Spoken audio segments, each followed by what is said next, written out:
아니, 똑같은 이야기를 보고 어떻게 이렇게나 다른 그림이 나올 수 있을까요?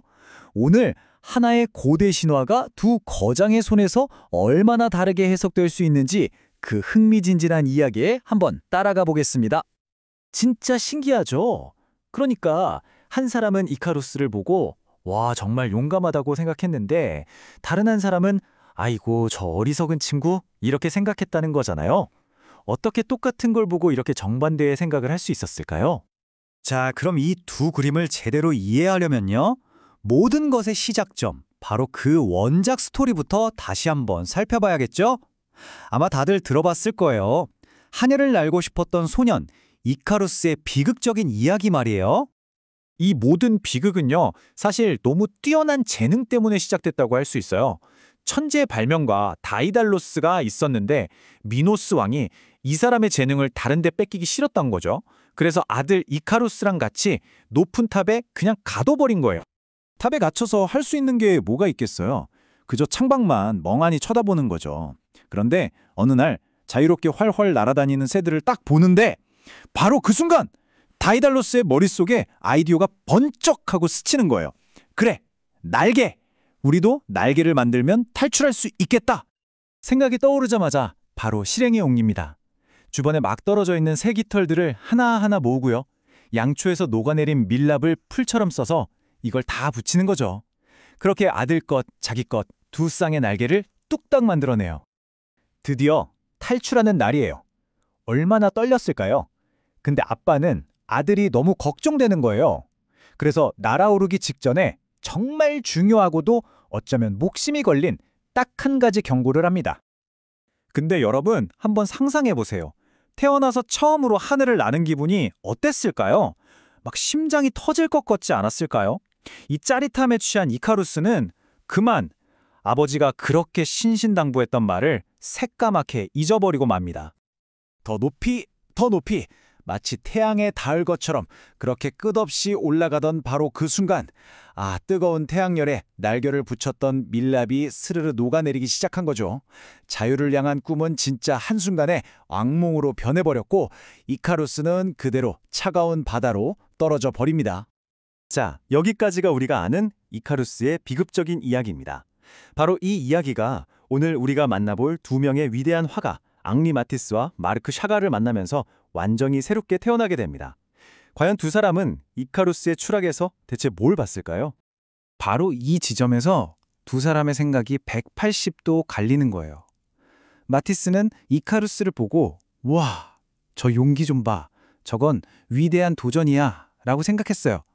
반면에 샤갈은 쯧쯧, 아버지만 안 듣더니 저건 그냥 어리석은 짓이지 이렇게 본 거죠. 여러분은 어떠세요? 이카루스가 용감한 모험가 같아요? 아니면 그냥 철없는 바보 같아요? 이 표를 보시면 그 차이가 한눈에 딱 들어오죠? 마티스는 이카루스가 가장 빛났던 순간, 바로 하늘을 나는 그 과정에 집중했어요. 반대로 샤갈은 비극적인 결과, 즉 추락하는 그 순간을 딱 포착한 거고요. 똑같은 이야기를 보고도 이렇게나 다른 장면을 골라낸 거예요. 생각이 다르면 당연히 그림 스타일도 달라지겠죠? 이제부터는 두 그림이 세부적으로는 또 어떻게 다른지 그 디테일의 차이를 한번 뜯어보겠습니다. 두 그림의 가장 결정적인 차이는 어디에 초점을 맞췄냐는 거예요. 마티스 그림 좀 보세요. 배경 같은 건 싹 지워버리고 오직 하늘을 나는 이카루스한테만 모든 조명을 비추고 있죠. 그런데 샤갈 그림은 완전 달라요. 저 위에서 이카루스가 떨어지고 있는데 저 아래 땅에서는 사람들이 아무 일 없다는 듯이 자기 삶을 살아가고 있어요. 한 개인의 비극이 세상 전체에는 아무런 영향도 주지 못한다는 걸 보여주는 것 같기도 하고요. 되게 의미심장하죠?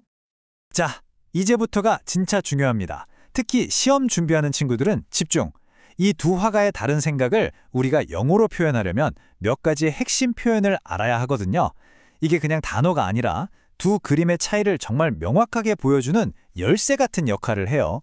시험에도 진짜 자주 나오니까 이번 기회에 확실하게 외워두자고요. 첫 번째 표현은 바로 adventurous입니다. 우리말로 하면 모험심이 강한 이런 뜻이죠. 어때요? 마티스가 생각한 이카루스의 이미지랑 완전 찰떡이죠? 한계에 도전하고 위험을 두려워하지 않는 바로 그 정신. 그게 바로 adventurous입니다. 자, 그럼 마티스는 adventurous하다고 생각했는데 샤갈은 생각이 달랐잖아요. 이렇게 서로 다른 두 의견을 비교하고 대조할 때 쓰는 정말 마법 같은 표현이 있어요. 바로 in contrast입니다. 그에 반해서, 반면에 이런 뜻인데요. 이 표현 하나만 딱 써주면 글의 논리가 확 살아나요. 영어 글쓰기 할 때 이거 쓰면 점수 따기 정말 좋습니다. 마지막으로 문법 하나만 짚고 넘어갈게요. So, that 구문인데요. 이건 너무 신나서 그 결과 아버지의 경고를 잊었다 라는 뜻으로 원인과 결과를 아주 자연스럽게 연결해주는 다리 같은 역할을 해요. 본문에서도 이카루스가 너무 신이 나서 so excited, 그 결과 아버지의 경고를 잊었다, that he forgot고 나오죠. 이 구조를 이해하면 영어 문장을 훨씬 더 풍부하게 만들 수 있을 거예요. 자, 이제 모든 설명을 다 들었으니 다시 여러분께 질문을 던져볼게요. 도전에 그린 마티스, 그리고 그 결과의 비극을 그린 샤갈. 여러분의 마음을 더 끌어당기는 쪽은 어느 그림인가요? 어느 쪽을 골랐든 틀린 답은 없어요. 그게 바로 여러분의 생각이니까요. 어떨 때는 마티스의 그림을 보면서 그래, 도전하는 게 중요하지 하다가도 또 어떤 날은 샤갈의 그림을 보면서 아, 그래도 조심해야 해 하고 생각하게 될 수도 있잖아요. 그게 당연한 거예요. 결국 이게 바로 예술과 이야기가 가진 진짜 힘인 것 같아요. 하나의 이야기가 우리 각자를 만나서 수만 가지의 다른 생각과 감정으로 다시 태어나는 거죠.